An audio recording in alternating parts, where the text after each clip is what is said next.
In 1888, a hotel was built on sacred lands in Excelsior Springs, Missouri. This hotel played a role in several historic events, from Prohibition bootlegging to the election of a president. It also burned down twice. In an attempt to prevent this from happening a third time, it was unintentionally built out of a material known to hold on to spiritual energy. Between the land, the materials, and a few tragedies, this location became the perfect place for a haunting. Today we explore the Elms Hotel. Welcome to Ghost Binkers. Pause for dramatic effect. Hello, junior and senior Binkers. I'm Trev, and I really want to believe in ghosts. And with me is my buddy and co-host Killian.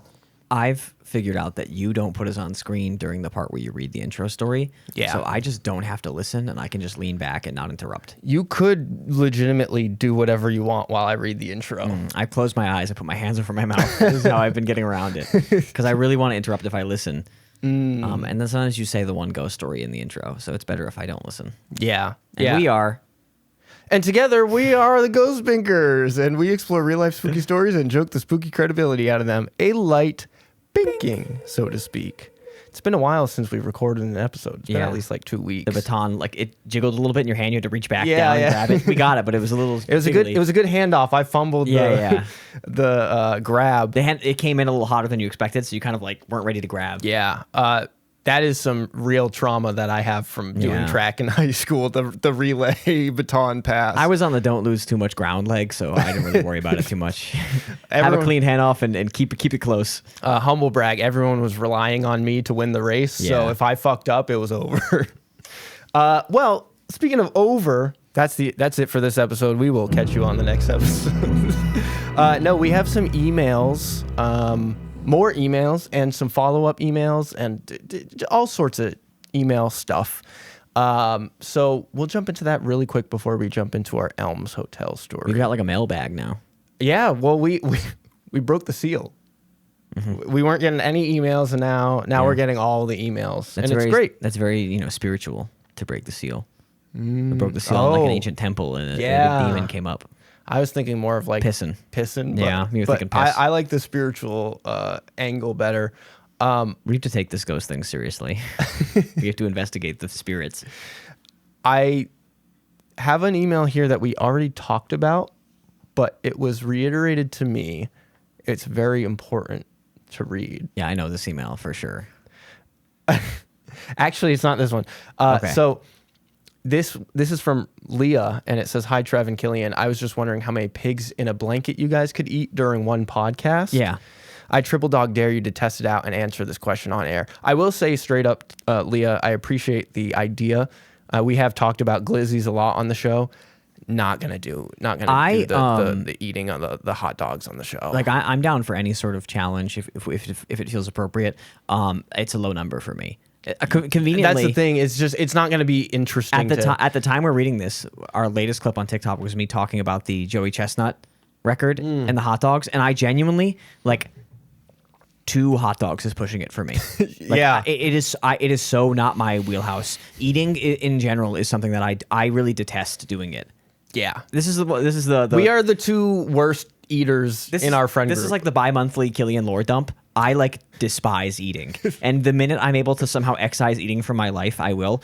When actors get really hot for a movie and they're like, it was really hard. People went to go get Italian food, and I had to eat chicken and rice. That's like my dream. Chicken and rice, just like a chef makes me the same meal every day that is gray and contains nutrients, and I just eat that in a pre-portioned. Like I don't want any joy from my food. And so the end result of that is that I can't really eat. Like once my body sends a signal of like, you're done eating, if I have a single bite more, I feel like I'm going to puke immediately. Yeah. And I guess this is a little different because it's pigs in a blanket, so they're smaller. But 3. Like I genuinely, they're dense. They expand in the stomach. I don't love hot dogs anyway. Thinking about hot dogs unnerves me slightly.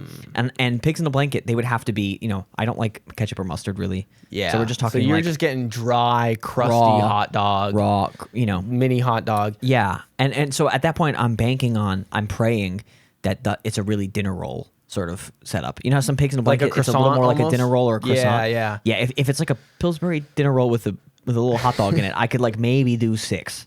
Okay. and I don't feel comfortable about that answer. I feel like I might be. I'm really weak and frail. I want to say, I just want to make it very clear. I appreciate the dare, Leah. The thought of eating on the podcast makes me feel sick to my stomach. You are the only one who's done it. I know, and I felt sick to my stomach. Okay, I felt sick to my stomach listening to it. I do think that could be a Patreon type deal. That could be a Patreon. We do a type Patreon shit. and we do some bullshit, but maybe we just have to pick like See, the trick is that all the Halloween candy's gone.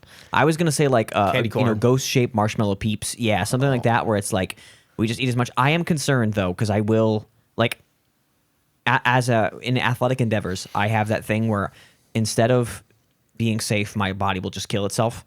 Yeah. Like in a run, I will cross the finish line and then die. You will do everything. Yes. You'll destroy your body. I'm the guy who ran the first marathon back from Athens or back to Athens or whatever. Yeah. Like, I will just die at the end. But I don't have that with food. What happens is my tummy will be like, you're done. And I can't, I won't be able to eat anymore because I'll get pukey.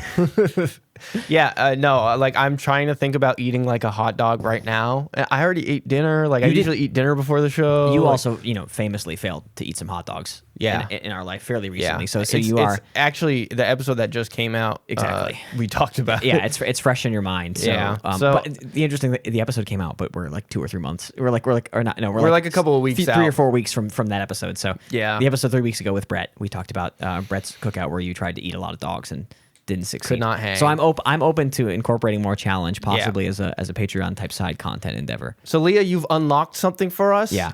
Maybe not this. Also, but you have unlocked something for us. My answer for the pigs in a blanket, I will say, if they're like the dinner roll type, 6. If they're like little hot dog buns, 2. I think I could put away 8. Yeah. If I didn't have dinner first. I think I could maybe get 6. I'll say regardless of dinner, I could probably get 6. Yeah. Which is crazy, but that's it. And if you want to submit challenges to us like Leah did, and we'll say, oh, maybe not unless you pay us. Ghostbinkers@gmail.com. If you were a ghost coming back and your unfinished thing was to have one more food, what food would that be? Like, what if you were like, my unfinished business is this food? Mine might be like pepperoni pizza with hot honey. Like a nice, like... It's a really good one. Yeah. A nice drizzle of that shit on top. Oof. Or like fried chicken. Maybe mashed potatoes. Yeah. I love a good I gotta say, mashed potato. underrated because people say they're bland. But one, use twice as much butter as you think you should. Put whatever you want on Just it. use way more butter. And use real potatoes. Yeah. I'm not shitting on box potatoes because I'll eat the box potatoes too, but they're not as good. I can't remember the food it was. I think maybe it was like scrambled eggs or like an egg and cheese or something, but someone, like their kid made it for them. And they were like, this is the best I've ever had. And then they found out their kid used like a whole stick of butter making it. And they were like, oh, I'm going to be sick. But like, I'm going to die. When you make mashed potatoes, try just like doubling the amount of butter you put in there. Yeah. Just fold in twice as much butter and watch how good it is. Extra salt too. Leave the chunks too. I like the potato chunks. Oh, you're a chunk. I'm a chunk guy. My dad is like, if you set him on a task, he will do it. And he's like really strong. And so if you have him mashed potatoes, you're getting like really smooth. You're drinking that basically. That's not quite that, but he'll That's not a bad deal either. But he gets all the lumps out, which is so you got to be ready if you want the lumps to tell him like, hey, Kev, he's off. Speaking of your dad, his wife, your mom, I know, sent us an email. I really dread this one. And I absolutely love that the subject line is an incomprehensible email. Dude, she is. Because that is a nod to the what I said. Well, but like she is doing a little bit, but she does write incomprehensibly. It is really like. Well, I'm going to see if I can read it. Don't read it verbatim, man. That's too much. I was watching one of your shorts, LOL. Oh, yeah. She can't figure out how to watch the full show. She can only watch the shorts. And you wanted people to send an email. Killian, this is for you because you specifically asked for one from your mother. Trevor, I would love to see your beautiful faces on your podcast once it's done.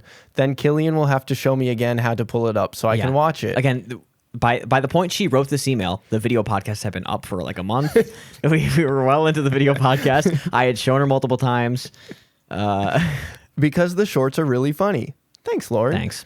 So I think it would be funny to be able to see the two of you during the whole podcast. And if you ever need a semi-senile, crazy old lady guest, I'm always here for you boys. Love you both. Yeah. We love you, and we would love to have you on the show. We'll figure it out. Yeah. I love you, mother.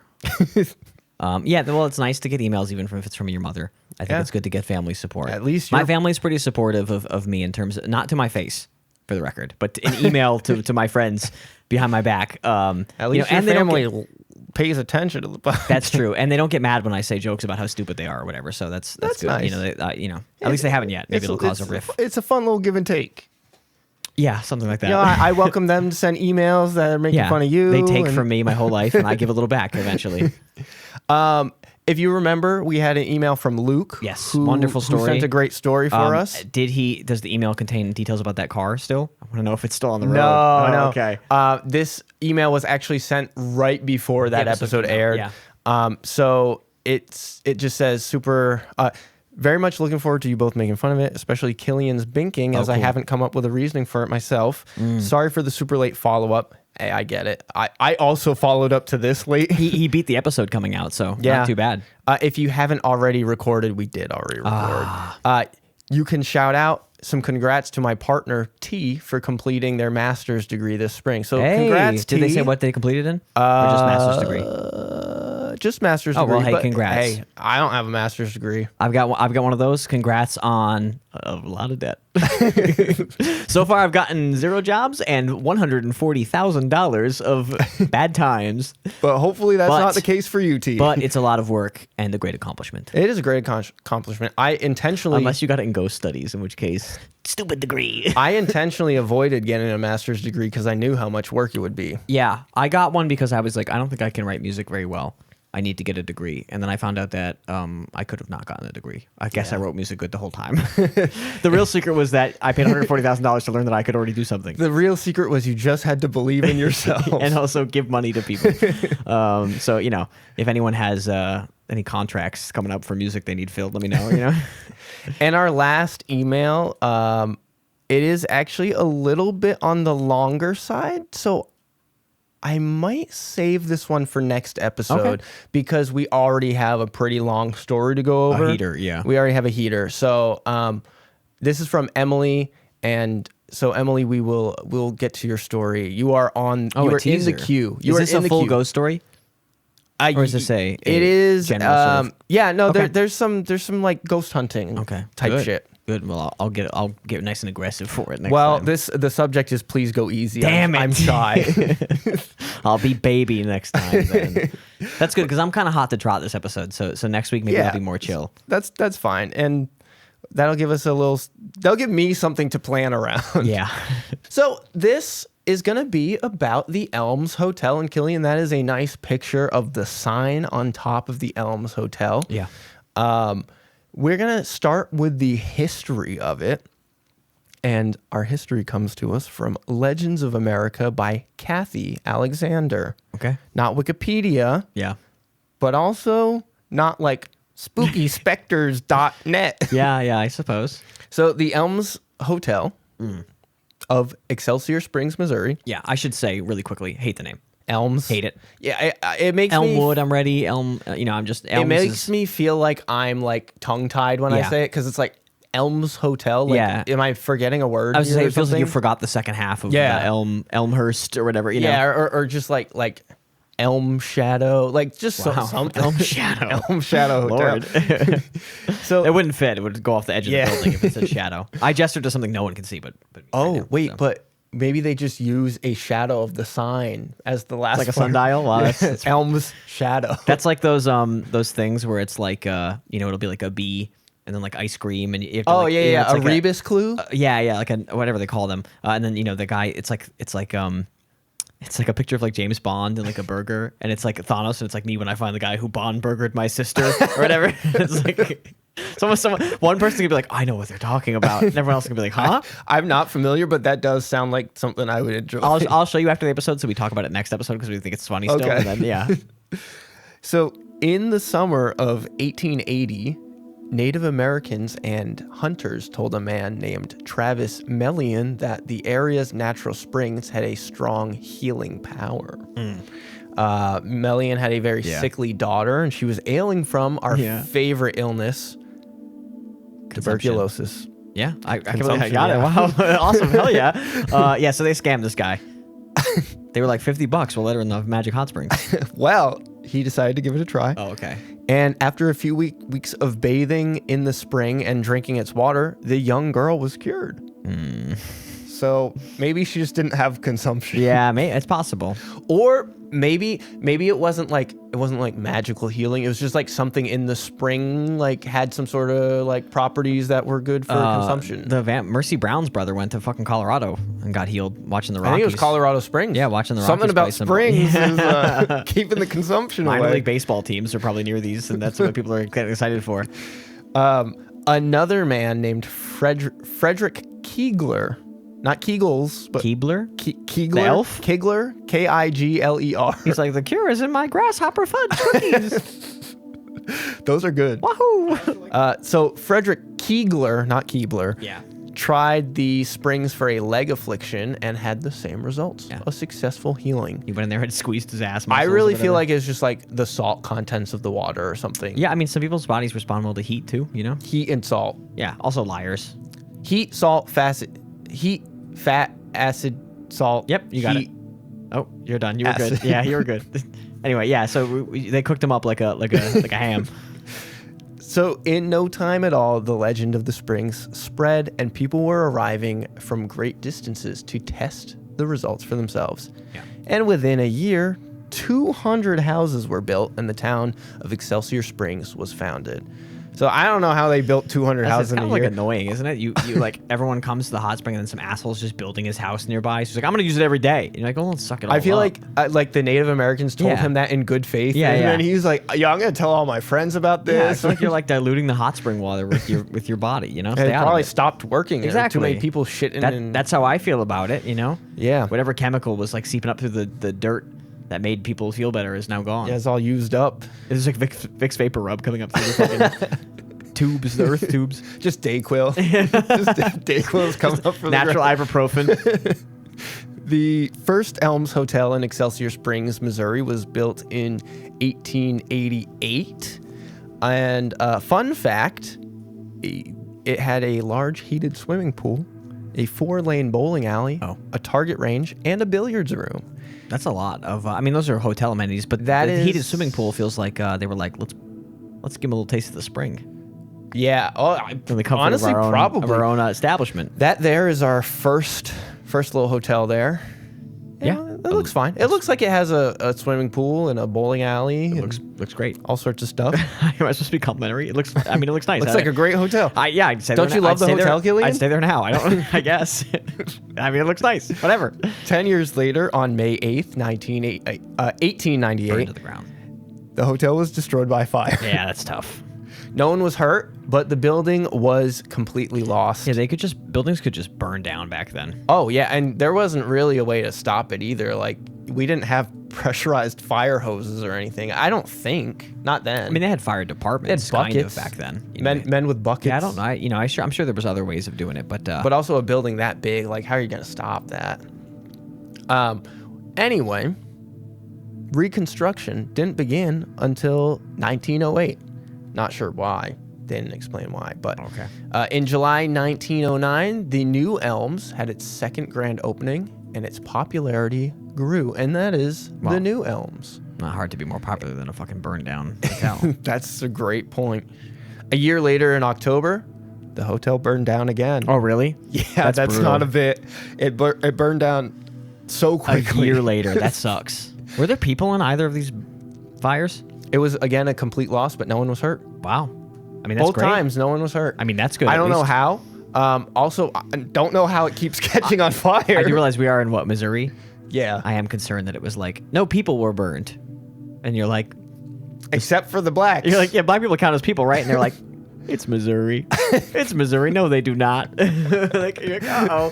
So I hope that everyone got out safely. Yeah, I'm gonna just pretend that everyone did, including the people who at Yeah. the time were seen as less Yeah, than. and it's not Black History Month, so I shouldn't even be bringing this stuff up. That's anymore. true. You're This is- actually we're not getting allowed. ghost-focused. You're not allowed to talk about black trauma outside of Black History The Month. 1 month you get it. The owners were determined to rebuild. Yeah. Which I understandably so. They Same people the whole time? I assume so. Okay. This time they built the hotel fire safe. Probably should have done it the second time, but Do it the first time. I wouldn't even let the first fire happen. I would have built the fire safe right away. this one here, the first one just built out of hay and twigs. The second one actually built out of Duraflame logs. Believe it or not. It is funny because, like, obviously they built it in a slightly different way to make it more fire safe. And, Yeah. like, specifically, but like it's very funny to imagine someone being like, "Do you want to build it fire safe, or do you want to save a couple bucks?" And they're like, "You don't have to be fire safe. It's what's gonna burn down again." Like, Come on, like it already burned down one time. This time they built it out of limestone, specifically Missouri limestone. yeah. Oh, it wasn't this podcast. So, but we talked on recently John with T. someone- Haunts. Talked recently with John T. Haunts, which may not be recent, depending on when everything comes out and all that. It might be But out by now. If not, we did talk about how wet limestone is specifically. So it's one of the wettest rocks vibes wise. I still don't know what that means. Even when it's dry, it's got a wet vibe. Oh, okay, yeah. Like it looks wet. Yeah, it's just wet, man. It looks like it's like always glistening and pissy and whatnot. I googled is limestone wet for you. Oh, I appreciate that. Do you want to know? I do. Well, it like absorbs stuff. Oh yeah, it's very spongy. Yeah, so it's very spongy, and then like it also it leaves behind residue when it interacts with water and stuff too. So it's very like, you know. So yeah, they built it out of Missouri limestone and steel frames reinforced and with reinforced concrete. Yeah. So they said Yeah. no more Famous- flammable buildings. I would say famously that stuff cannot melt. No, not until jet fuel is discovered. And then afterwards, Yeah. different story. Also, we talked about this on our John T. Haunts appearance that hopefully is out by now, but Let's if keep it not, focused on keep this an show. eye out for it. Let's not, you know. A lot of people say limestone conducts spiritual energy. People love Do limestone. they have a reason their, for saying that? It's something about it being a spongy type, porous material. I thought ghosts were like electricity. Now I find out they're like water. Is that what I'm hearing? Maybe they're both. I have said ghosts are wet. That's true. I see. What you don't realize though is that I'm building out a long con of like tricking you into like Agreeing believing to- with my ghost theory, which has some like critical failure point that I know where it is, and then I pull the whole thing out from under you. Like in Looney Tunes, like Yeah. I'm running out on the cliff and it's just a little rug, and you pull a rug out, and then I look down, Yeah. and I'm just over air, and then I fall. Exactly. You're like, and according to Killian's theory, ghosts are wet, and blah, blah, blah. And then I'm like, yeah. So obviously we could do this test, right? And you're like, oh no, Oh no. oh no, we have to do it in this room right now. You know. Wait, but I also agreed that ghosts cannot fit through straws, but if they're wet, then they should be. You have to end able up drinking the ocean somehow, you know, through a straw. The hotel held its final grand opening on September 7th, 1912, Okay, you only get one. and over We're on our fourth grand opening right now. over 3,000 people visited on its grand opening day, which I mean, at that time seems kind of impressive. Were there enough rooms? I don't think so. Okay. Judging I assume it's a ballroom. or judging by the something. hotel side, yeah, it was What do probably you a- visit? Whatever. Probably a ballroom. I'm not going to event. be mean to random people. What are you visiting a fucking hotel on its grand opening for? Who gives a fuck? During Prohibition, the Elms became a speakeasy, so that's kind of cool. Oh, hell yeah. All right, all right. It attracted several known gangsters, including Oh, no. Albert Capone. That guy did nothing all day. I feel like he just He traveled. just to drove from hotels. hotel to hotel. Yeah. He was actually just a hotel reviewer. Hey, see, I was just at the Red Line Inn. See, I left all my tax documents over there in the other state. Surely that have- won't come back to bite me. I have mentioned this on previous episodes. There seems to be a correlation between Al Capone sightings and haunts Yeah. at locations. Yeah. So I think maybe he's making the ghosts, Oh yeah. You said that. or he is a ghost. See, my theory is that he was afraid of ghosts in his life. It was the only thing, because he's Oh, a tough yeah. gangster. It's the only thing he was afraid of. So his goons would razz him and be like, "Hey, Boss Al, I heard there's a ghost over here." And he'd be like, "Oh, where? Let me at him." And then he'd shoot his Tommy gun, you know, and then he'd be like, Accidentally striking several other patrons. he's someone who started the 1808 fire with the fucking Tommy gun spray. Oh, yeah, that's what happened. I'll get a Molotov cocktail. Hell no. Oh, geez, boss. Also, Harry Truman hung out at the hotel while he was waiting for his re-election results. Another fucking criminal gangster. This was when he was scared that he was going to lose. Yeah. And then he thought he lost. He was like, geez, did I detonate enough nuclear weapons to win the second? Golly, he did. gee. He did. Did I obliterate enough people? So yeah, he hung out at the hotel there waiting for his results. And that's it for the history. Just a very brief history. But the haunts run long and deep. Deep? Yeah, pause for dramatic effect. Pause for something. Jesus Christ. This is the first part where we talk Oh, about my Lord. some of the more There general cannot be enough haunts. fucking ghosts in this place. These are just the more general haunts, the ones that I grow bored of quite easily. That's such a bad sign. Because you're scared of your own shadow, man. So if you grow bored of a haunt, that means it's trash. It's just I've heard it so many times. I Okay. need some A variety. guy's got what? Undo the salt shaker. That was a good one. That was a unique one. Some old confused man. Like many historic hotels, the Elms is also said to play host to a couple of unearthly guests. The lap pool in the basement is said to be haunted by a man traced back to the hotel's speakeasy days. During Prohibition, the gangsters stored their liquor and held their all-night gambling parties in these blocked-off rooms. The spirit is said to be that of a man killed by the mob during one of these illegal drinking events. So Obviously- he's in the pool. He's in the pool area, I guess. It used to be a speakeasy. He's hanging out in the pool room, I Oh, guess. they made a pool a speakeasy. I guess. It's like a swimming pool, right? Yeah, I'm yeah. not being confused. No, Okay. no, it's a swimming pool. Okay. And he just thinks it's a speakeasy. He's floating waist That high. or- I mean, he's floating in waist deep water, trying to order It's a possible gin and tonic. the speakeasy had a pool because they've always had a pool since the first hotel. I really like those like bar pools where you walk up and you're in the water Yeah. still. I've never been in one. Me neither. They I think sound sick. They're in like there's one in Better Call Saul or something, and I was like, wow, that's really cool. I could get used to this. yeah, I know, it'd be sick. I think that this ghost is the one who was shot by Al Capone spraying at ghosts. Yeah, I knew you were gonna bring that up. I think that may well be. Because, I mean, they don't really specify how he died from the mob. So it's fair to assume. One could assume that's what happened Well, they weren't finding those guys, you know. They were just burying them in the fucking in the pool, foundation and shit. in the swimming pool. This pool smells funny. See? They turned this into house pool for like 2 days. Wow. And then that guy drowned. I knew it was too dangerous, boss. I just wanted to try it. I hope no one went in the big Venus flytrap room.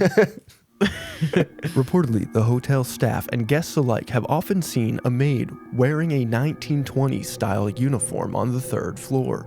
She's extremely benevolent and only there to watch today's housekeeping staff to ensure they do their work Okay. correctly. Narc, rat, motherfucker. Also, 1920s style housekeeping uniform. Yeah, what does that look like? I'm not trying to doubt a random guest, but like, do you go to a hotel and be like, oh my God, that's a 1920s style housekeeping uniform? How do you know it's not a 50s housekeeping uniform? a great You have no fucking question. clue, man. It pisses me off. So this is what a 1920s housekeeper would look like. Those are pictures of 5 different outfits. I know, yeah. Okay, there's well, a similar okay, no, theme. but hold on. Scroll up and to the left slightly, down, right. You're dodging the one in color. It's the one in color. oh. That one's sexy. Well, that's why it's in color. Ooga booga. Is that what the ghost is wearing? You know, that's like a horny one. Anyway, it's like an apron. They're describing an apron, I guess. Yeah, it's like a black dress with like a white frilly apron. Anyway, I don't think these people have any basis for it being 1920s. That's fair. They So could. how's that? They, to be fair, I always get 1920s and 40s aesthetics mixed up. Yeah. because they're all the same to me. Well, also the 20s has like the flappers and stuff, but then Right. there's ostensibly some kind of regular aesthetic that I have no understanding of. That's true. You know what I Everyone mean? thinks 1920s and then flappers, but like there is Well, like there were other flappers shit. were a Yeah. specific sect, And also of- like different parts of the world, style. you know? I feel like a lot of people, they think of stuff, they're thinking of like Parisian jazz clubs, and it's like, well, that's or not like what that looked like. Or whatever, you know? 1920s New York. Yeah, exactly. We're Or- thinking of dipshit Missouri over here. I was gonna say, or 1888. Piss bucket Missouri. Piss fucking Missouri. So anyway, maybe I'm being mean, and the guest who saw this ghost is like a doc. They have their doctorate in maidology, maid studies. That's possible. They have their doctorate in fashion, and they're like, I studied maid outfits specifically. Well, because this is not just one person. This is hotel staff. This is guests alike. But you know, They're all seeing this. Yeah. I've worked with some girlies who would tell any ghost story someone told them back to everyone else on Earth. So That's fair. You know, if my Papagenos I worked at was haunted, everyone there was going to know about it, you know?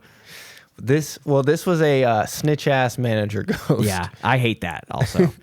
I know that. Well, that's Killian Ghost Binker rule number 4. Don't work and don't do be a rat. job if Yeah. you're a ghost. Yeah. And all the ones who do jobs, I mean, you're going to say it's because of unfinished business or it's because blah, blah, blah, but they're all fucking uppity about it. Yeah. No ghost is doing their job in a cool, chill way. They're all like, you must follow the code of a maidenship. You know, it's like, Jesus. You know what their unfinished business is? Being annoying. They gotta lighten up a little. Yeah, they're gonna fuck off. Gotta pull the stick out of Take their some ass. PTO, you fucking bitch. Yeah, use your vacation time. Yeah. Oh, I'm on vacation. I'm riding. That's all it took. I can get used to this. And they drift into the great waist-high pool bar in the sky. They just have to submit a time off request. Their manager denies it. Oh no, They're stuck in hell forever. Guess I'm gonna use a sick day. They go to, not that I know about it now. We're gonna fire you before you use it. They go to hell. Another spirit is said to be a distressed woman who walks through the hotel looking for her child. That's a classic trope. We get that one a lot. She has been known to pull people's hair or throw things across the room. The woman or the Yeah, child? The woman. Don't do that. There's no reason to do that. What the fuck? I think they're talking about the woman. Yeah, calm the fuck down, lady. I do like the idea of a ghost that's so distressed it's just pulling people's An hair. idiot. Go find your Just kid. like throwing a tantrum. What is snot running yeah? What down is her yoinking face. my hair gonna do? You're a 35-year-old dead woman. Go find a can't find kid. my child. Yeah, fuck off. You shouldn't have lost your ghost kid. Also, Pissing me off, man. Maybe she can't find her child because the child died and moved on. Maybe she can't find her child because she's too busy yoinking people's hairs out. That's actually how I lost all my hair. You keep going back to this hotel getting your hair yoinked out one at a time. Well, also, we can't forget the throwing things across the room. Yeah, but that could be anything. And That could be not impressive or very impressive. Also, want to reiterate, I still don't know what they mean when they say I know. across the room. I almost knocked over my drink also. I was almost like this could be across the room. And I was like, oh, that's full of liquid. I can't do that. But yeah, I'm like, if it's like, oh, she, throws a pencil at you, it's like that could some bullshit could happen. But if it's like, oh, she grabs an object too heavy and throws it, that's cool. But yeah, it's never that. She flicks a paper football at your some head. shit rolls around, man. I'm sorry. She slaps a kick me sign on whenever your back. Whenever a ghost throws something across the room, it's some shit that rolled around. You didn't install the shelving correctly. It wasn't the ghost. I'm not going to take accountability for my actions. I got to blame the ghost. Exactly. Both guests and staff report the feeling of an unearthly presence in several areas throughout the hotel, That's not a report. as well as unexplained What does that noises. mean, an unearthly presence? That's crazy. Get a fucking job. A lot of unearthly the presences presence. I experience feel earthly. Yeah, so, I've so never when I felt get- unearthly presence. I don't know what that fucking means. When I feel something unearthly, it really unnerves me. I'm too autistic to imagine having that as a feeling. Wow, this is an unearthly presence. Yeah, I don't really know. I guess I've never experienced it. Otherwise, I could describe it. But I don't know when. Ghosts are definitionally earthly. Okay. Yeah, There's no space ghosts out They're there. tethered to the earth. Yeah. They also Someone in hear, the comments is gonna be like, "That's not what that means." They also hear unexplained noises and the occasional glimpse at one of the 3 spirits. You could explain the noises. I'm sure. I'm sure if you tried, you could I was explain going the to say noises. the unexplained noises is just people not Almost like- understanding that people have sex at hotels. Yeah, or it's like a door creak. It's like that's an explainable noise. What noise could be unexplained? Even if you think a ghost did it, that's the explanation. I'm walking I just down a explained it. hotel hallway and I hear a lion roar. That's the line. That's the hotel line. That would make more sense. I don't think that's what happened. Wait, this isn't a hotel, it's a zoo. I found a lot of times people are like an unexplained noise. It's like creaking and thumping, and it's like those are like close to the most explainable noises out there. Oh, I thought I was going to show you another picture, but this is... I mean, it's a picture. This is from the future. This looks like a New York City subway tunnel. It is. Okay. It's not, but Okay. we'll say it is. Thank you now. for yes-anding me for that great improv. I love yes standing. Yes standing. standing. Yes Yes. standing. I like just standing. Yeah. And yes anding. That's it for Episode 1. See you on episode 2. All right. Well, those are the bad stories that you hated. So they're just so generic. You know, there's no personal experience. No detail. It's always the some people will say this. No detail. some people- Yeah. I want someone to put their name on it. Put your name on your ghost experience. Yeah. Like Greg Hott from Confounded Cook. That's his blog. Confounded Cook. Yeah, it's a cooking blog that Okay. has a ghost story. Oh, it's a one-off ghost story. It's not a ghost cooking blog. Yeah, it's a straight up cooking blog. It's normally a cooking blog. Okay. I mean, that's Find a ghost story on a cooking blog. Oh, who the fuck well, is that? Well, Can. Jesus Christ. I'm so glad you asked. Ever since I'm going to talk to you, Killian. I'm not talking to Can. No, turn around and talk to him. Okay, all We're right. so excited to talk All to him. Hold on, let me just adjust. I think on like YouTube Shorts, our most popular clip is still Can showing up. he is in the top 3. He's not our most popular. Which is crazy but because he he's should in- be bottom 50. well, Can. I hate that motherfucker. So ever since the Lad School episodes, with if you remember with the crazy freshman Binkers Yeah, stories, 20 deaths happened. every time I research a topic, after all the generic stuff that we just went over, I want a little deep dive. I want something more specific. I want more unique information. So I vibe coded a search engine that ignores the big popular websites and pushes to the top the smaller, less visited blogs and websites. And it also has a filter for non-paranormal websites. Yeah. So, This is what you use Claude for in your spare time? pretty much, yeah. That's awful. I hate that. It's better than using it to write a story. It is not. I don't know. I don't I'm in have hell. I don't have time to code, so I'm in the worst part of my life Claude right helps now. me code and Why create- was I born at this time? Claude helps me create tools for the show. This is hell. It actually works really well, and this is how I found the Confounded Cook blog. If I'm 33 walking into my ghost podcast where you vibe coded another tool to make me miserable, I'm gonna shoot myself in the head on camera.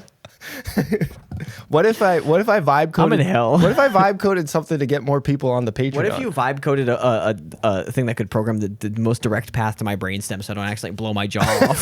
How's that? I could do that for Okay, you. thanks.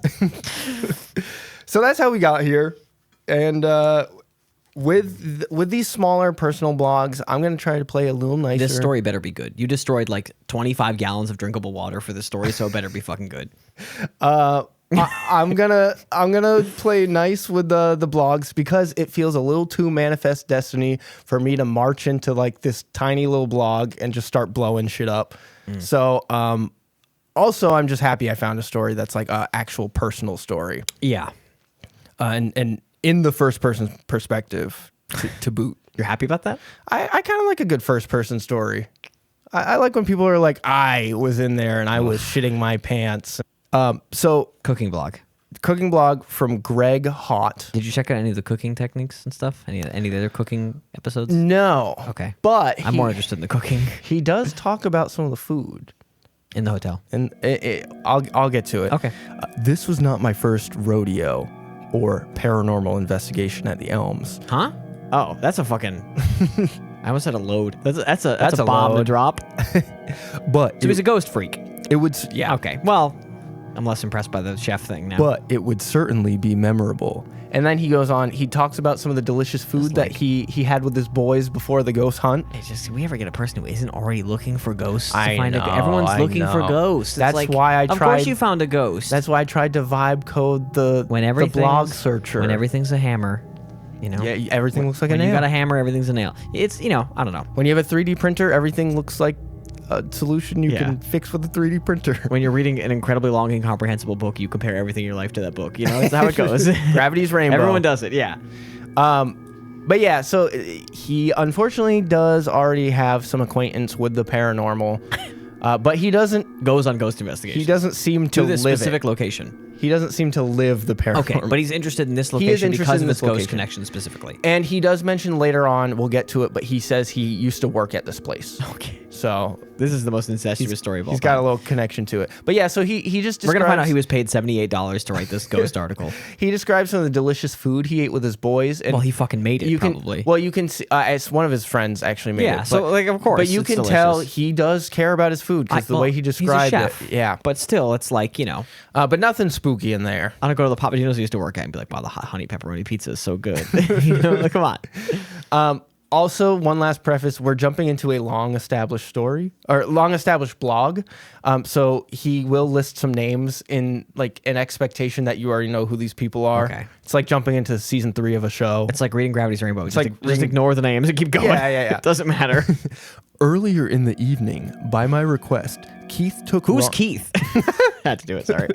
Keith took Ronnie. I don't know who that is. Who's on Ronnie? A quick rundown of the present state of the Elms. This is how my sister watched Avengers, by the way. What? Every time a character walked on screen, she'd be like, who's that? What are they doing here? Who is that? What are they talking about? Well, you're supposed to watch And we were 20 like, watch hours the of movie. Well, no, but it was new characters, and we were like, watch the movie. They're gonna say it. Well, yeah. In that case, the 20 hours of movie isn't going to help. Who's he you. talking to? Why is he saying that? We're like, shut up. So what are Keith and Ronnie and I up to? They're going on a quick rundown of the present state of the Elms. The hotel is closed for renovations and large portions have been gutted in preparation. This was written in 2012, so at the time it was Later than I thought. Did you verify that this was happening? Did you pull building records from 2012 to make sure they were doing this? I mean, it's possible he wrote it later than it actually happened. So there's no reason to do extra research when you don't have to.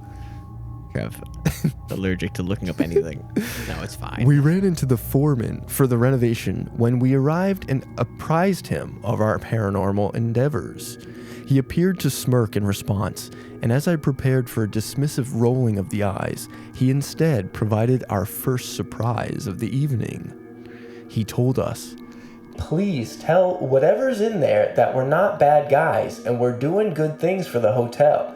I'm tired of doors opening and getting slammed on the upper floors when I'm the only one here." Oh my God, that's never happened before in human history. Ronnie and I exchanged My man's startled confused by the glances. wind. The wind is flummoxing my man. He forgot that they blasted a hole in the wall, Yeah. and it's just making the doors. They're shaking the entire building. He's like, why is stuff moving? Ronnie and I exchanged. I lost it. Where is it? Exchanged loving Ronnie glances. and I exchanged startled glances regarding the furtive sexual possibilities. glances. The believer in me is excited about the guy corroborating stories already, but Great. the skeptic tells me that he is just trolling the fuck out of them. Yeah. Like they're like, "Oh, we're going on a ghost hunt," and he's like, "Oh yeah, you should tell them to stop tickling my balls when I'm climbing the ladder." When we turned with Keith after dinner, I was introduced to the team of investigators that Ronnie has worked with, KC Paranormal Playground. It looks like I'm seeing something about the Elms Hotel and Spa. Yeah, this is it. It did close in 2011 until like May of 2012. Oh, So they did close, and then apparently they're doing renovations again, and people are kind of annoyed about it. oh, okay. We've got corroboration. Trev's fiance is dragging a couch around upstairs. Sounded like an entire living room. So they, one of his friends works or has worked with KC Paranormal Playground. So there's already a little tie in there. Not but Keith or Ronnie. Not Ronnie. Ronnie has worked with them. But of the KC Paranormal Playground, there's 3 of them. They're a little trio. There's they all have their own unique personalities. There's Stephanie, and she's the soft-spoken, tuned-in center of the group, the leader, so to speak. James, her serious and typically more skeptical partner. And I don't know if it's Jan or Jan. I don't think James is. I think it's going to be Jan. Is their energetic Swedish? compatriot. Their Swedish compatriot. Jan. Jan is So these are 6 people I have to keep track of now. really The cook, I the cook, Ronnie, Greg. Keith, Greg. Okay, 7. Greg is I. Oh, okay. Greg, Ronnie, Keith, Stephanie, James, Jan, or Jan. Jan. Okay, and the foreman. And Yeah, the I also foreman. I do have the thing, and I found that other people don't do this. So like for example, when the ghost people telling me the story of talking to the foreman, Yeah. and him saying like, "Oh, door shut," like they could be lying about that. Yeah. And like other people will be like, no, why would they lie? And I just think everyone's lying all the time. Well, the foreman. So I just assumed that they lied and never met a foreman. He didn't say shit. Oh, you're thinking they lied about the foreman existing. I think there's a foreman who exists, But I don't think he was in like, this boy, I'm story- so scared of the ghosts up there. Go tell them that we're nice people and we're not deserving of being treated like that by ghosts. I see. I thought the foreman was It's like just a lying fucking to them. No, it's like a everybody clap type thing. Where they're like, oh, my professor actually said that. My And his paper was so name smart. It's new research on the subject. Albert Einstein. That was the foreman. Albert Einstein. His hair was crazy. Picture this. We're in the empty lobby as the team prepares their equipment. Most of the hotel is dark, and there is no heat. I had a list of the areas, including room numbers, on my cell. Are you sure this isn't a ghost blog? Yeah. The team's preparing equipment? Well, because it's the It's a cooking Casey, show. Casey Paranormal No, Playground. I know, but like, well, imagine you're like, oh, where's the egg recipe this week? I thought it was supposed to be eggs this week. He's talking about ghosts. I think after Get to the beans. afterward, Is this a recipe? Is this how recipes work? You have to read through all this shit to get to the I'm fucking... not gonna lie. I assumed it's a cooking blog because when I clicked on about for this guy, it also said that he runs a cooking blog. Oh, okay. But it's highly possible that he has other ghost stories. What on was here. the blog called? Confounded Cook? Yeah. Okay. I have. No, you keep doing your I have thing. it right here. You keep reading. I had a list of the areas, including room numbers, on my cell of where the paranormal activity had been detected before. We began on the top floor in the concierge lounge in one of the suites. The suite was quiet, but a nearby room startled me out of my brief reverie. The instruments were already reacting to something. Oh, never mind. I can't make fun of this. But no, it does just appear to be a cooking Oh, okay. blog. That's a relief. Also, Greg is not the guy. Maybe? On this page, the comments refer to a Greg. Okay, I think Greg passed away. Oh no! I think Greg is a different guy. Who has passed away. R.I.P. Greg. I believe he was known as Pimp Daddy. Pimp Daddy? That's what I'm reading. Sorry to have discovered this. I wanted to click and make fun of this because it's called this part of the blog is called the Pimp Daddy Blues, and I said that's so funny. I have to make fun of this, and then it appears to be sort of a eulogy for Greg. Oh, what the hell? Oh no! I don't really want to wade into blogs anymore. Okay, that's okay with you. This is your podcast ghost and editor Trev here to provide much needed clarification. Upon further investigation, this Greg who passed is not the author of The Confounded Cook. We're still sad to hear about somebody dying, but just to make things clear, this is not the author of this story. All right. Well then, yeah. Shout out, Greg. Sorry to hear about his passing. This is the worst podcast of all time. All right, keep going. Well, Greg also reminds us that he has done this before, but nothing happened in the past. And then he continues, In this empty room lit from the outside, the devices lit up, and it was already time to make contact. A flashlight was placed in the center of the room and was balanced on its end, turned off, and pointed to the ceiling. The thought behind this action is that a request will be made to the spirit to either move the flashlight or turn it on. Various questions were posed to the energy, to no response. Then Jan asked the spirit if they had passed away at the hotel, and the flashlight came on. Hold on. What were the questions you had asked before? You moved past a lot of questions you asked. yeah, are you scared to be here? Are you as scared as I am? But like, Are what if you asked, "Are you dead?" and then the flashlight didn't respond, and then it answers to, "I died at the hotel." It's a liar, ghost, and bullshitter, and you can't trust it. I don't know. Yeah. I found that maybe you can't move past all that stuff you asked a moment ago. That is important detail, and I feel like sometimes people think it's not important detail because nothing happened. Yeah, but that's important. It is important. I was gobsmacked, to say the least. I had gobstoppers in my mouth. A lollipop. Cavity on a stick. Bubble gum. Shout out to Willy Wonka remake, 2006 or 2006 something. remake. Yeah, with Johnny Depp. Christopher Awful Lee. movie. Christopher Awful Lee as the movie. dad. Yeah, Mike the TV kid calls someone the R word. And then the one good scene in the movie is Christopher Lee just kind of saying candies in his voice.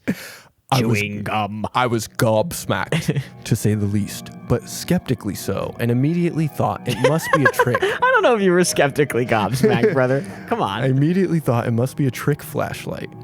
Other questions were asked, and after certain ones... They had trick flashlights back No, in 2012. but I'm saying, like, who would have brought the trick flashlight? Maybe Ronnie. Ronnie seems like a little I'm rascal. saying if you don't trust these people, don't let them bring the flashlight. The light would flash its beam again, only after the question, in fact, never during. Now, if the team were all people I didn't know, I would seriously be trying to figure out how they pulled this off. Ronnie was a member, however, and it was clear by the look on his face and theirs that if there was any trickery, it was not on the team's part. The fact that he mentioned Ronnie immediately, and we sussed out Ronnie as a possible, Ronnie's a little prankster. I know. I could get down with some pranks. Something about Ronnie, At one point, I was incredulous that the ghostly sounds on the 5th floor sounded like an angry underwater sea creature. I skipped the preface here. Greg made a little joke about regretting all the rich food that they ate. I can't believe you skipped a preface. You skip 0 prefaces. I know. I'm the preface not skipper guy. You're the preface god. I'll just take it back. Greg makes a joke about regretting all the rich food that they ate before the hunt. And he says, at one point, I was incredulous that the ghostly sounds on the 5th floor sounded like an angry underwater sea creature. I'll edit in your sea creature sound now. Until I realized it was Ronnie's stomach rumbles. That's Greg's ass. That's crazy. Ronnie, you got to hit that bathroom. These guys just farting up a storm. Yeah, they're like, the ghost smelled horrible. It's Ronnie just blasting his pants out. The ghost is making really weird sounds. We moved on to the ghost gave Ronnie chronic diarrhea. We moved on to the 4th floor, where I would experience the spirit or ghost box.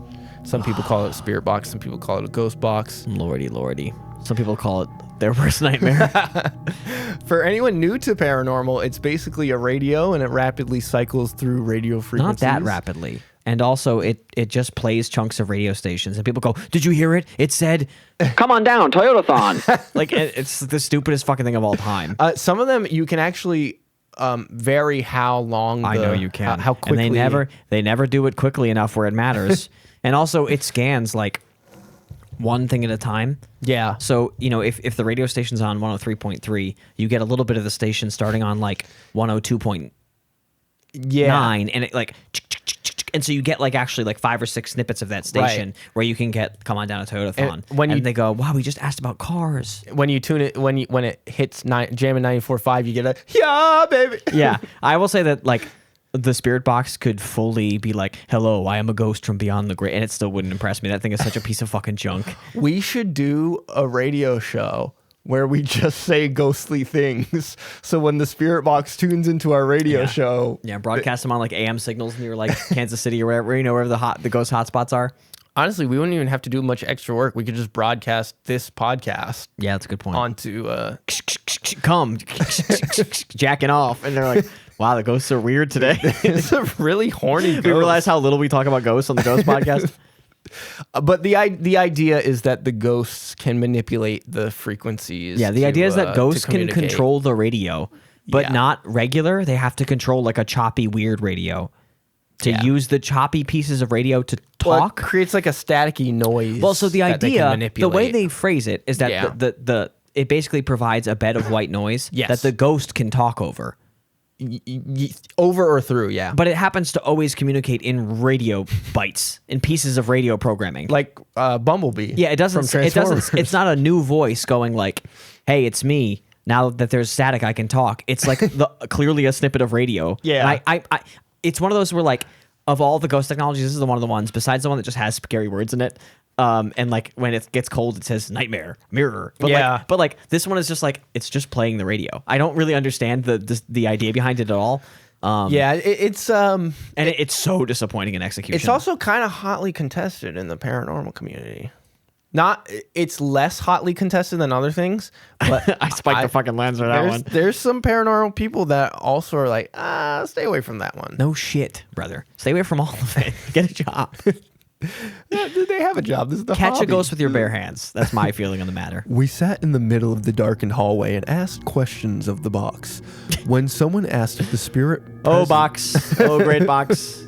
When someone asked if the spirit present was a woman, a distinctly Bonk. female voice answered yes. Yes, come on down to Toyota-thon 2016. They're like, whoa. It should be a crime to pay more than a dime. You know how every woman on a radio station has the same voice? Yeah. It's her. It's Jen, Except- Jen from 94 HDY. Except for the Route 6 Kia Auto Mall woman. Well, I'm talking about the women who host the radio shows. Oh, they all yeah. have like radio voice. Oh, yeah, and it's yeah. all the same voice. It might all be Jen. From, I think the male host has the same issue on every radio Yeah. station as well. I think they just have a man and a woman, and they host every radio to be show. fair, sometimes they have two guys who play fart noises and talk about jacking off. So. I haven't heard of that radio show. Oh, it's like What's that one? there's always like morning guys who are like little pranksters, stinkers. little pranksters. Yeah. Yeah, they're like, we're gonna call the Elms Hotel, ask them if their fridge is running. Oh, we should prank call ghost Is your locations. fridge? No, we shouldn't do that. That's on the Not Patreon. now. We're gonna get a fucking SWAT team sent after us. So they ask questions of the box. When someone asked if the spirit present was a woman, a distinctly female voice answered yes. Through the waves of static. Again, despite my growing feelings of trust and warmth towards the team, my mind was searching for logical explanations. Killian, I think we already had some It's the logical radio, explanation. you moron, you bonehead. No offense. None taken. Thanks. On the third floor, we again visited a suite. Oh, nothing else happened on the fourth floor? No, it's one word was enough to terrify you to your bones? Yes. Yes. Okay. Wow. Also, like, Someone was just watching. Ronnie was watching porn. yeah. Oh, yes. You're like, Ronnie's like, oh, wow, the ghost is really going after it. Ronnie. Also, like, you can't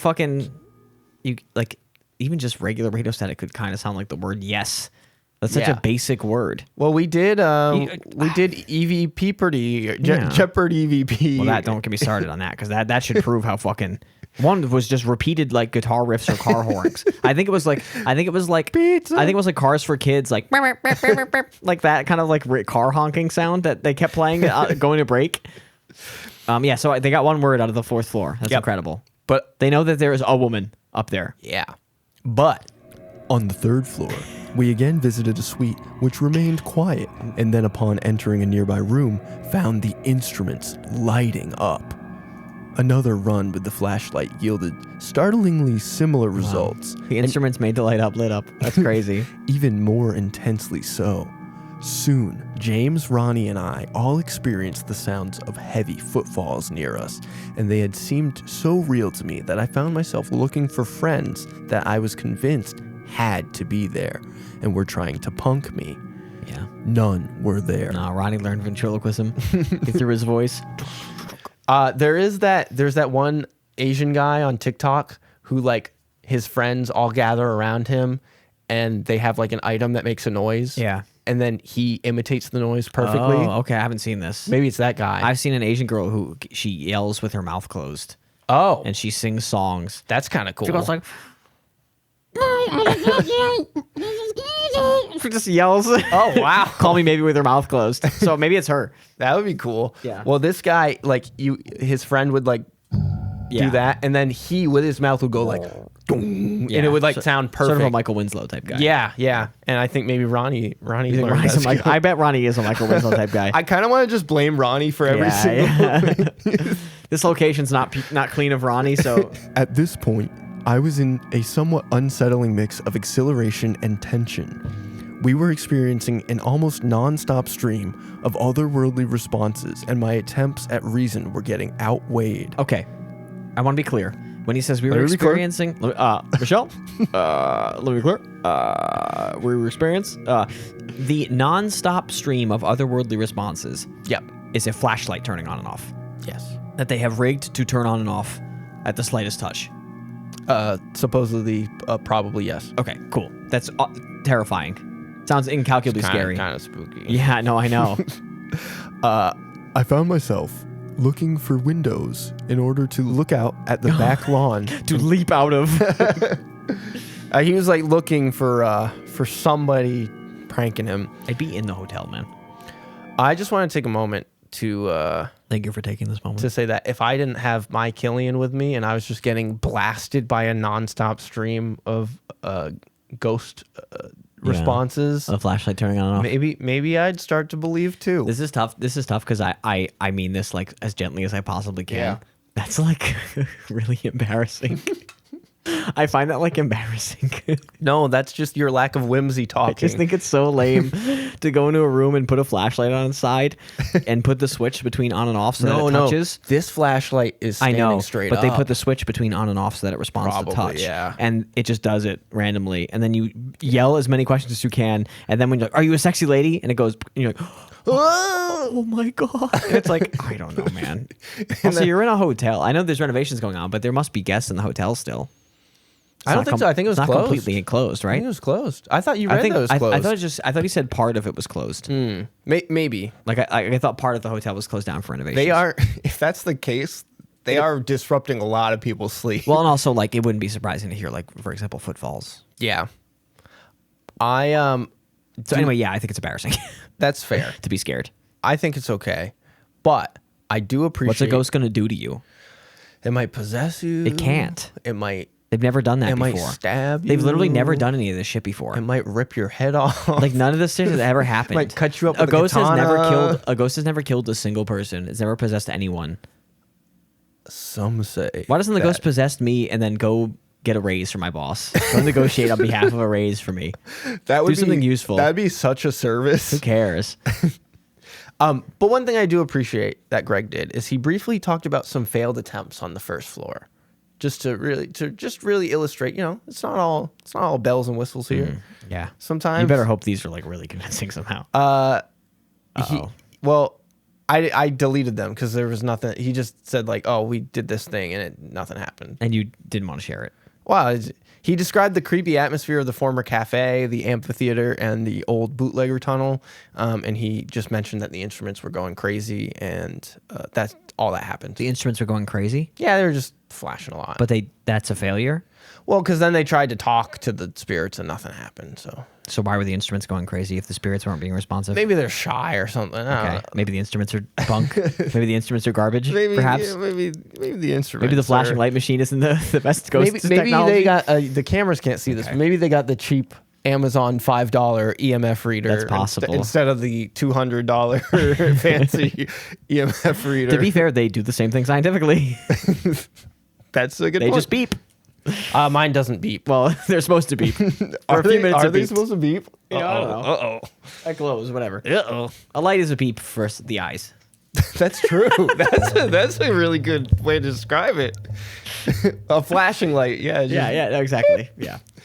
We moved on downstairs to the unique indoor pool area. Oh, sorry, this is from the third floor. We were just talking about the first floor. Yeah. And I was like, the basement?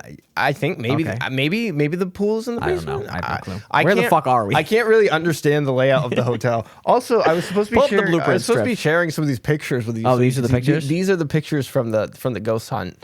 I bet if they turn the lights on, they'd be less scared. Well, they can't. Ghosts don't come up in the light? It's nighttime and Okay. and the Ghosts don't show up in the light. they're renovating, so all the electricity's gone. Yeah, why do ghosts care about if the lights are on or off, by the way? Why can't you have lights on? I don't think that's true. I think that might be a misconception. We've had plenty of daytime ghosts. Name 100. Name 23. We've only done 53 episodes. Okay. You Yeah. know, there's Nellie Bartholomew. Butler.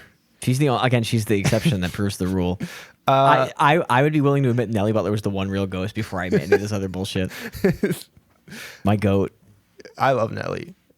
Anyway, I can't name 50 right now. It would take too long. It would take too long. We moved on downstairs to the unique indoor pool area. Always a fascinating area with a circular lap pool as the centerpiece. Not that unique. This has Indoor pool. Good fucking deal. This has also been Every where hotel's in the it. most paranormal activity has been detected from previous investigations. At least the ghosts are chill about it. Well, they're all hanging by the I pool. want to come back to the pool. And water does attract ghosts. If this podcast was in Philadelphia, we would say water attracts ghosts. Water attracts Water. ghosts. It's true though. Ghosts love water. They love water. And the eagles. And they are possibly water, but you can't drink them with a straw for some reason. They don't fit. They don't fit. They're too thick water. They plug it up, and then the straw gets a big, big hump in it. It expands in the middle. The lore surrounding this area concerns the supposed ghost of a young boy. Ronnie. Oh, boys are drawn to water. Yep. And also the ghost is just called Young Boy. Young boy. Like he's a rapper. Oh, well, Young Lean. he Young could Thug, be. you know? Young Lean is a vibe. Shout out Young Lean. Hey. Ronnie had recorded big band music from the 20s on his iPod and played the songs. I do not like Ronnie. I don't know if that's rude to say. I think Ronnie's a vibe. Ronnie would piss me off. He's a little rascal. I would get so fucking sick of Ronnie. Ronnie the rascal. He's playing awful big band music. The first From the result on 20s. YouTube, yeah. It's not from the 20s. He has no idea what he's doing. on his It's clearly Sinatra. It's like 50s. on his 2012 iPod. Yeah. And he played the songs in hopes of stirring the spirits. That music from a bygone era was certainly eerie, echoing off those limestone walls. It's just like Parliament Funkadelic from the 70s. It's just a really weird synthesizer. Yeah. They had some crazy sounds in their music. I love them. This is a friendly reminder that people say limestone also conducts spiritual energy. So between the limestone and the water and the little boy ghosts and the music, we have ourselves a pretty good haunting. Certified haunt. Did they see the young boy? Sorry. Okay, you got to tell me their story. An occasional rush of water from hidden underground pipe. I'm not going to be able to stop saying that for the whole episode. They're in Missouri also. They're not. I know, but it's in my head now. Yeah. An occasional rush of water from hidden underground pipes. Water. He said like, water. You're from California now. Would make us a bit jumpy to begin with. But when Ronnie turned off the music, the energy heated up even more. Oh, so they hated the music. Yeah, probably. They're Turn like, that shit off. This was trash when I was alive. Turn on Young Lean. I guess. That's me, young boy. I'm on that shit. We never established if ghosts could learn stuff, but like if they can learn. I would think they would get with the times. They can learn music. like melodic trap. Yeah. For sure. Yeah. Yeah. Definitely. Fetty Wap is out of jail now, Yeah. so they want Fetty. Stephanie, long sensitive to the spirit world, felt almost overwhelmed by the feeling of a childlike spirit nearby. A small voice, sounding certainly like a young boy, seemed to bounce from the walls. I have to keep my mouth shut. Soon, You can't be going on ghost hunts if you're overwhelmed by ghosts. I don't care how much spiritual energy you're being flooded with. You have to tank that shit. That's just Your job is to get flooded with the spiritual energy. yeah. You're a totem, Stephanie.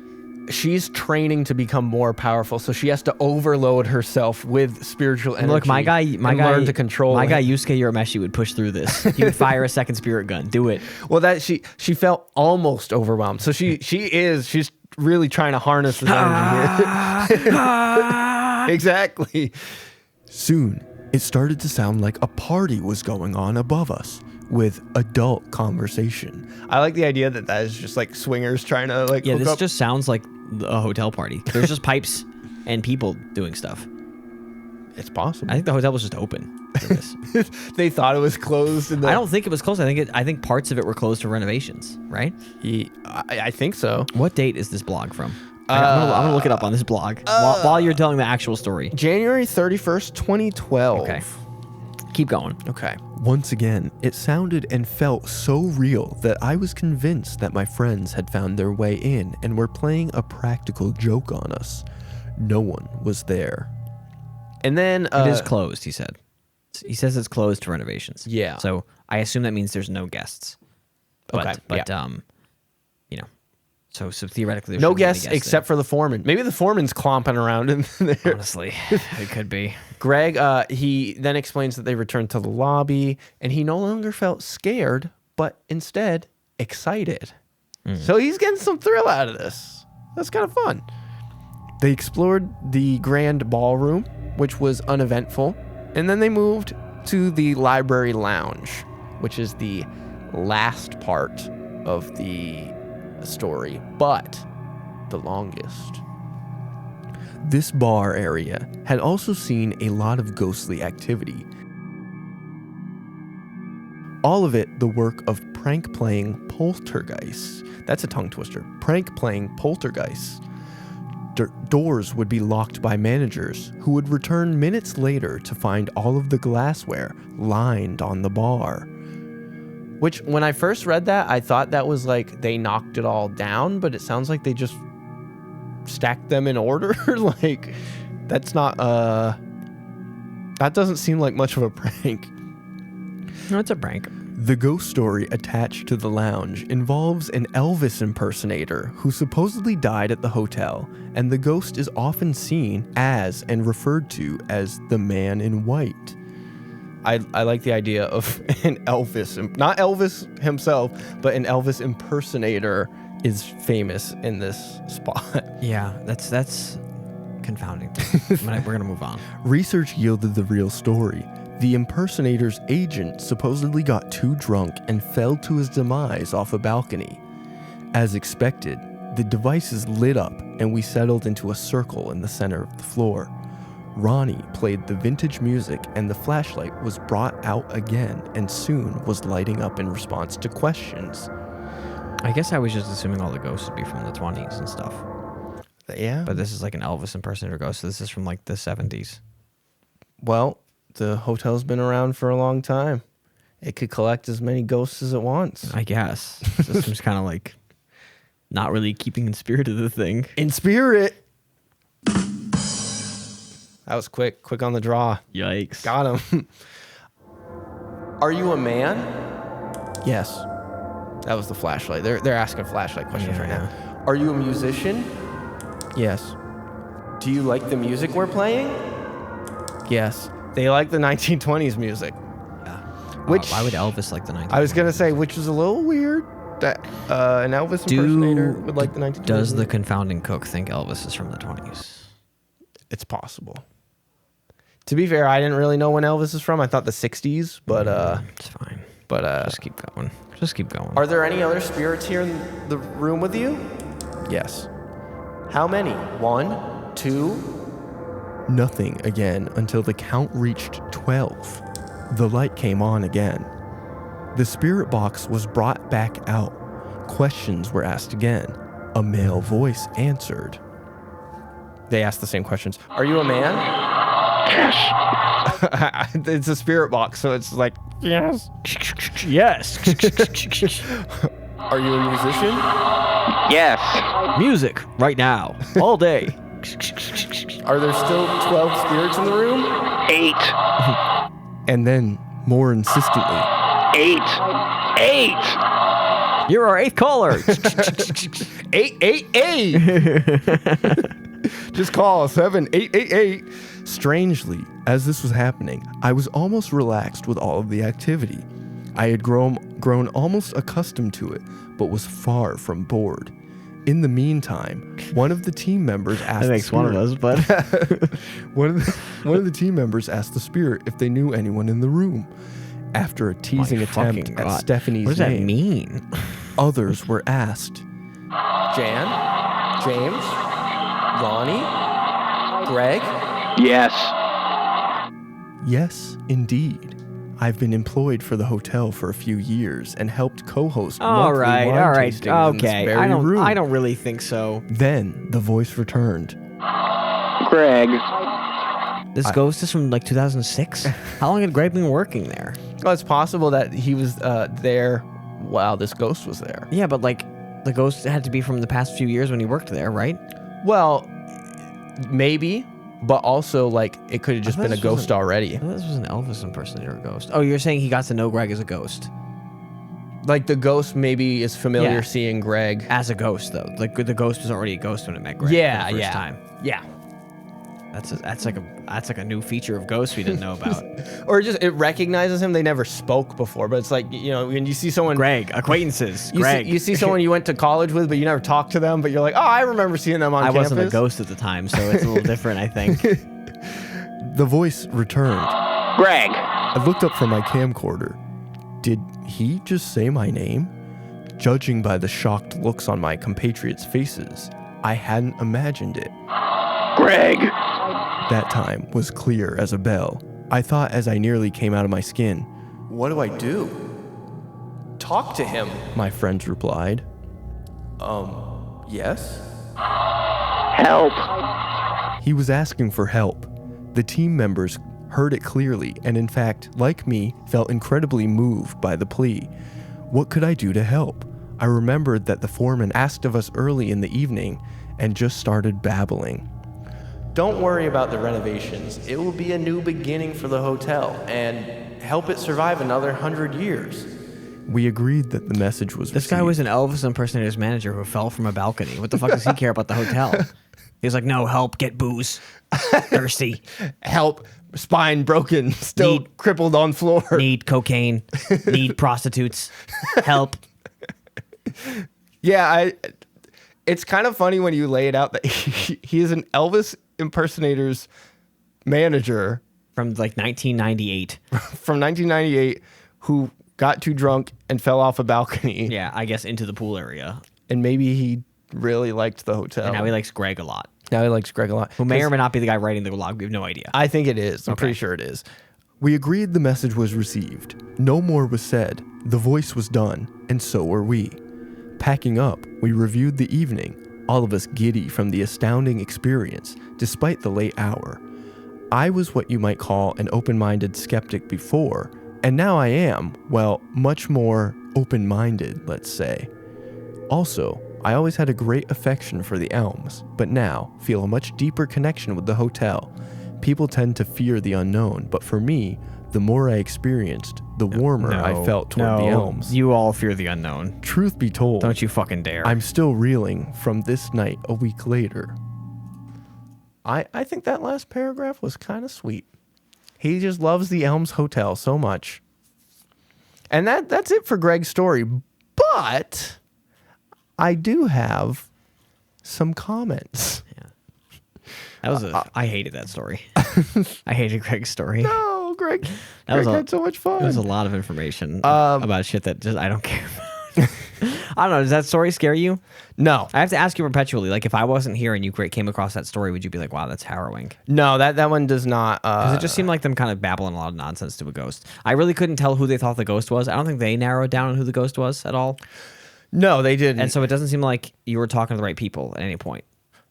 I think they probably were just talking to random ghosts and like they're not really affiliated with the... No, I think they were just talking to a radio station chatter box. I don't think there's a ghost involved.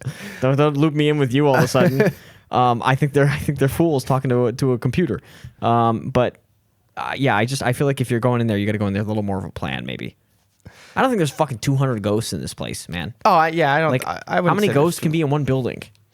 I guess as many as you want. Then they'd be everywhere. Yeah. Like either there has to be a limiting factor of the ghost, or they'd be flooding the fucking zone. Well, that's what we're trying to figure out. What causes a ghost? That's what you're trying to figure out. I don't give a shit. What creates a ghostable state to get the ghosts to come out of their body and stick around for a Otherwise, while? you know how many Elvis impersonators managers died in hotels? You know, they'd be everywhere. There'd be 10 per hotel. So we did get some. Well, we didn't get comments. Greg got comments on his blog. This one's from Anonymous. Put your name on it, you fucking coward. Well, I am the biggest skeptic to all of this kind of stuff. Would love to join you if you do it again. Chad Taylor. Oh, honestly, it makes sense that he was like, anonymous. Don't need it. I'm a fucking alpha dog. Yeah. So I mean, the skeptics are cool, and we use our full legal names in comments. I honestly, I like him addressing all of my problems very quickly. He's like, "This is stupid. Here's my full legal name."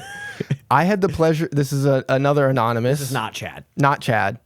I had the pleasure of attending the last, quote, ghost tours at the Elms in the late summer of 2011.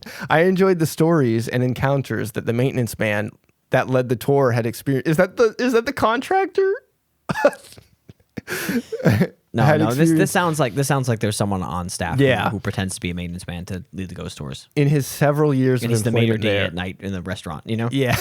I had experienced some unknown things while working in the old Snaps Hotel renovation, and am very interested in a different learning. hotel? I don't know what the fuck it is. I think so. And Keep learning this shit out of here. or experiencing more at a higher level.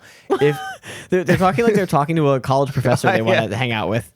If ever there's an opportunity to accompany such ghost hunting Oh investigations. yeah, they're trying to get an internship. Yeah. Oh, yeah. okay. I would love to be a part of one. This is the email I'm going to send Sabrina Carpenter in like a month. Thank you, Travis Naylor. Oh. And he leaves his phone number. That's awesome. We're getting full legal names. He put his phone number on this public blog. It was Chad Taylor, right? These aren't related. For a second, I thought it was Chad Naylor. Is this like brothers? Yeah, there's Chad Taylor and Travis Naylor. Wow. Is it not? That's the same guy making up like It a does feel fake like name. yeah. It was posted actually the same day, just 5 hours different. He thought of a good bit while he was driving around. I can't get over the fact that he put his phone number That's on, awesome, on the yeah. blog. This is a different time, 2012. Well, I think that's a perfect time to get into my favorite segment. Is this a business interest? Nope. And the answer is a definitive yes. Yeah, they do ghost tours. They do ghost tours. They also have an entire page called Ghosts and Paranormal. So it would be really convenient for them if like people left out some noisy stuff and made a little mess while the ghost people were coming around. I have to say that unfortunately this blog story kind of sucked the life out of me. I am so over ghosts right now. You can't be scared of your own equipment. First of all, get rid of the lady who always gets freaked out by too much ghost energy. Keep her home. Sorry, Stephanie, but there's a Stephanie in every group who's so overwhelmed by the ghost energy. So just leave her home because she's too fragile. And then also don't bring stuff that beeps if the beeps scare you. If you're gonna ask it, are you a ghost, and it goes beep, and then you go oh, like don't bring it because it's too scary for you. So just bring a camera or something instead, That's fair. or a loaded handgun. Just fire in the direction of anything that scares you. I like the idea of using an infrared camera Yeah, you think ghosts are hot? or cold. No, infrared cameras only show hot. Oh. Well, everything around it will look a lot hotter. No, they only start at hot. So actually, it's only hot and hotter. They don't do cold at all. Well, then I'll get I'm the least informed person about infrared of all time. Let's get into our Bink difficulty scale. Jesus Christ. Yeah. It's been a while. 1 is an Insta-Bink. There was literally zero credible information. 10, unbinkable, pretty hard or impossible to prove that they were wrong. No one in the show has ever said a number over a 4. That's how shit the stories are. I was going to give this one a 4. That's crazy, first of all. For what reason? You couldn't even identify the fucking ghost they talked to most of It sounded like Greg for had a good For most time. of this, you couldn't even identify the ghost they were talking to. It was like we didn't even know who it was. It could have been an Elvis impersonator's manager. Yeah. Or it could have been a woman, or it could have been someone who worked at the hotel or knew Greg in some way. Realistically, Who is Greg? he's a blog writer. Right. Realistically, a lot of confirmation bias in this one. A lot of CB in this one. But I'm casting that aside. I'm throwing away my Dignity. What is it when suspension of disbelief? Yeah. I'm suspending my disbelief. Yeah. Sounds like Greg had a great time. He had some great food Yeah. beforehand. Gonna give it a 4. I'm grabbing the disbelief you cast aside. That's just You're picking it up, putting it in your pocket. look. Our podcast is fun. That story sucked That's the life fair. out of me. That story sucked the soul out of my brain. I stopped listening when they were on floor 4, and I just never got back into it. That was so lame. Nothing happened. At least have someone die, have someone explode. I don't fucking care. But like, you cannot bring ghost beeps to a place and get scared of the beeps. You've got to be tougher. 0 or 1, whatever the minimum is. I do want to bring some of those tools here. I want to bring them, but you Actually, to your house. I want to bring them, but you throw them up in the air and I hit them with a baseball bat and they explode because they're stupid. They're useless trinkets. I think we should hire paranormal investigators to explore your house, No, I think they should leave me alone. because our friend Mike did release at least 2 spirits from that little drawer above your stairs. Yeah, there's little like your house. sort of Asian looking drawers above the stairs in my house, and our friend opened them up and is very scared of them. There's also a chest in the basement, which I open like once every 2 weeks. Yeah, you There's no probably- spirits in you there, let, like so 3. There's no spirits in there. I don't know how to tell you guys there's no spirits You in there. let 3 spirit boys and 1 ghost dog out of that chest. I am so sad at how many people in my life are afraid of things. It's so lame. I walk around my house in the dark. Everything's fine. There's no ghosts in there. There's no ghost anywhere. It's okay. What do you fear? I'll find it. I'll find an episode on something that you fear. Just Being on this podcast. just dying just dying and being unsuccessful. I don't know. Damn, What do you mean? I can't do a story on that. I feel like actual shit. I fear my job firing me. The not Elvis having rent. impersonator died. Unsuccessful. Yeah, exactly. No, first of all, his manager fell. He's alive. I don't think the Elvis impersonator came into it He at all. actually might still be alive. No, exactly. I have real fears that actually affect my life, like losing my job and stuff like that. That's fair. My poor cat, one of my poor pets getting sick or something. I fear the esoteric to avoid fearing real life. Okay. Yeah. No, I can't. I don't think about death ever. I don't think about ghosts ever. I don't think about any of that shit. I have shit to do. And on that note, that's it for this episode. Thank you for listening to this episode of Ghost Binkers. Did you know? I'm gonna try to do. I already did this, but I'm gonna try to do it without. I the know. screen Yeah. again. Did you know that on ghostbinkers.com you can do all the Ghost Binker type shit? And by that I mean GBTS. checking us out on Instagram and TikTok at Ghost Binkers. You can, I'll add this one. If you listen to this and you want to find our YouTube is on there as well. You can send us an email, ghostbinkers@gmail.com. And you can send Killian uplifting things to, oh shit. Oh, it's not it doesn't have autofocus. But that's our TikTok. That's our TikTok. You can see. That one also doesn't, it's not going to do autofocus. That's our TikTok content. You can go look at that right now. And after you do that, send us an email, ghostbinkers@gmail.com. And I guess I already said this. Send Killian some uplifting, encouraging words after this story sucked their soul out. Yeah, I'm worried I'm going to die soon and be disappointed in what my life's become. So if you don't like the episodes, I'm gonna make that a reality. Oh no. I can't hear anything. I took the headphones off hours ago. Also, give us a 5-star review. Oh, please. Because if you don't, pretty much what Killian said. Yeah, there's an algorithm that's controlling our lives, and if you don't kind of appease it for us, which we can't do, we can't even put the work in and make it like us. You have to do it. If it was up to me, the algorithm would already like us. Yeah. But we, like Killian said, we have zero control over that. Mm-hmm. So it's really. So we have to spend a portion of the episode literally begging people. Yeah. Our fate is in your hands, and hold hands with your friends and listen to the podcast together. But play it on multiple devices. Play it on, yeah. Don't short us a play by teaming up. Sync up your episodes together. You get it in stereo. Double track. And that's it. That's really all we ask. That's all we have. Thank you to the authors of these articles. Mm-hmm. I'll link them in the Ghouly Bites of the Greg and Alexander. Karen. Alexander is her last name. Karen Alexander. Kathy Alexander. That sounds right. We're gonna go with that one. I'll link it in the Ghouly Bites anyway, so you'll know. And that's it for this episode. We will catch you on the next episode. Goodbye.